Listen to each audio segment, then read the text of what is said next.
Oh, boy! Even Matt Nagy couldn't fight against this. Even Matt Nagy couldn't sit there and screw this up. Not this time. Not this time. This, I dare say, is he's probably most excited that Bears fans have been in years. It should be.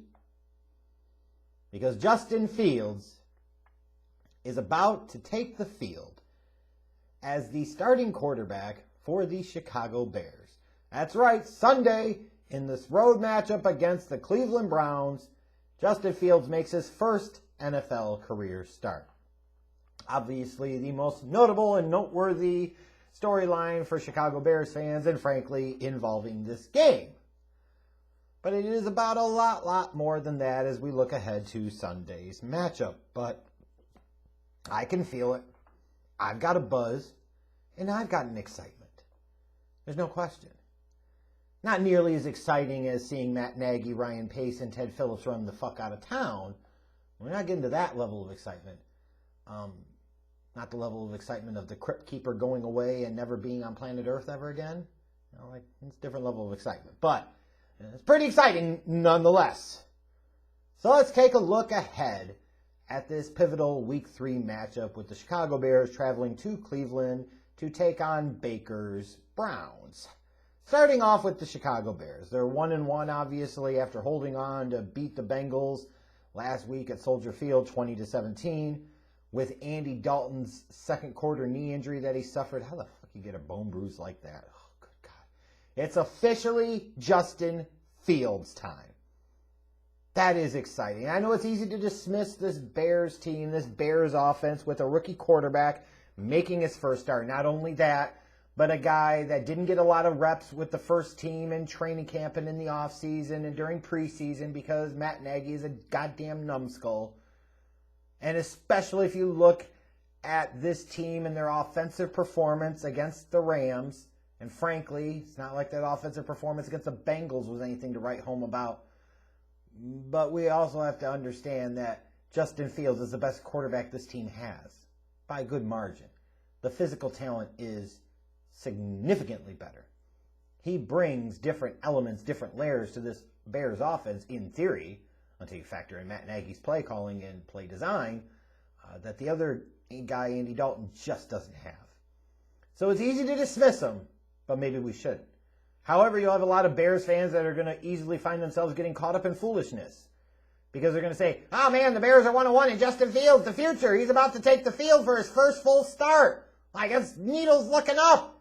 It's 9-8 in playoffs or bust, baby. Typical Bears football mediocrity of the McCaskey way mindset. Yup. Just the way Goofy George and Bean Counting Ted would like it. But let's be clear. You're talking about a performance last week against a shitty Bengals team. And a shitty Bengals team with a shitty defense. And yet the Bears still managed to score a whopping 13 offensive points. Let's not get too goddamn carried away here. The defense benefited from multiple Burrow boners. You talk about 3 straight plays with an INT. 3 straight plays. Last time that happened was Ryan Fitzpatrick against Pittsburgh in 2018. It doesn't happen a lot. 3 straight passes with an interception. A lot easier to win games when you're winning a turnover battle like that and you're getting so many Burrow boners left, right, and up the middle, and it's setting you up in really good position. And even then, the Bears struggled to hold on to win. Obviously, Justin Fields is better than Andy Dalton, and hopefully with a week of practice, a week of reps with the ones, a week to prepare as the unquestioned starter, he'll be better and he'll be even more prepared. You look at this defense and you say, hey, they had 5 sacks last Sunday against Cincinnati, so their pass rush is starting to come into form, until you realize that the Bengals offensive line sucks. So it is a lot of yeah buts with this team. Yeah, they suck, but they don't suck all the way. Yeah, they're 1-1, but that one win was against Cincinnati, and they still barely had to hold on to win that one. Let's not break out the anointing oils for this team just yet. Meanwhile, for the Cleveland Browns, they also come in at 1-1 after the Week 1 loss to the Kansas City Chiefs and Baker's notable boner there. You were wondering Baker's other notable boner here in that game on Sunday against the Texans, like when he laid that hit in with his shoulder and it looked like he might have seriously hurt himself. Like it looked like the Cleveland Browns were about to descend into the skid marks. But alas, not to be. Baker came back in. They did enough, hold off the Houston Texans 31-21. Good news for the Browns is they may be getting OBJ back into the lineup finally. You know, this is a guy they made the big move for a couple of years to bring in via trade, and it really just has not panned out. He has not brought much to the table, and he's had plenty of time where he's hurt. They need that OBJ element in this offense, especially with Jarvis Landry going on the IR with the MCL injury. You know, you lose one talent, you want to bring another one in. They're going to need OBJ, and hopefully, you know, just for the sake of, you know, having a star back in the fold, like you want to see an OBJ play, yes, even if that first game comes Sunday against the Bears. For this Browns team offensively, obviously the key to them is the success in the running game. They're an elite running team on offense. And then you look defensively, one of the keys to their success, at least early on in the season, is their ability to stop the run. They're top 10 against the run. That's early, but you know, might be an accurate reflection of how they do throughout the course of the year. But a lot of times when you talk about the Browns, obviously, it's going to come down to Baker Mayfield, as it does with so many teams with notable quarterbacks, and he certainly is a notable quarterback. Doesn't make him a great quarterback, makes him a notable one. You look at that completion percentage and you say, shit, over 81% completion percentage, and he's averaging almost 11 yards per attempt. Like, those numbers in a bubble look outstanding. But then you realize he only has one touchdown pass to 2 interceptions. Both of those interceptions pretty bad boners, and the one against Kansas City ultimately cost the Browns team a chance to be 2-0 at this point and having an entirely different narrative and conversation around them. Like, yeah, those numbers on the one hand aren't bad at all. On the other hand, they don't tell the full story. And a lot of this season is going to come down to just like what Baker Mayfield can be, and there still have to be questions about that. And then you've got a defense that you have a guy like Myles Garrett, you would expect to have more than 3 sacks in 2 games. I realize sacks aren't the only or ultimate measure of getting pressure on opposing quarterbacks and disrupting opposing teams' passing games, but it is a measurement, and it can be a reflection of the lack of ability to get home. Keys to the game for this Sunday: strength versus strength and weakness versus weakness. The Browns' running game against the Bears' run defense. The Bears are a top 5 run defense. A top 10 run defense. The Browns are a top 5 run offense. Strength versus strength, head on. Who comes out ahead? Weakness versus weakness as well. The Browns' passing game versus the Bears' secondary. You're going to say, well, Baker completed 81% of his passes, but like I said, it's not exactly like he's still been lighting the world on fire. Maybe efficient in the way of the design and the way he's run the offense, but some notable boners at some key times.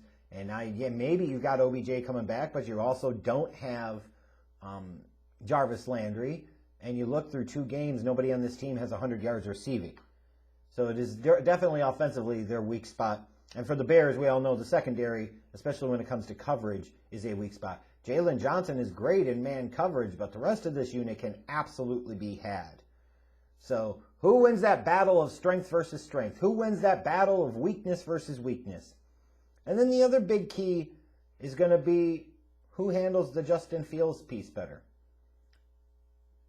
Does Matt Nagy customize his offense to fit the talents of Justin Fields, or does he try to shoehorn and jam Justin Fields into his offense? Can they get him on the move? Can they utilize his athleticism more? More importantly, can they utilize his arm strength to stretch the field and take more chances? Because this Cleveland secondary can be had.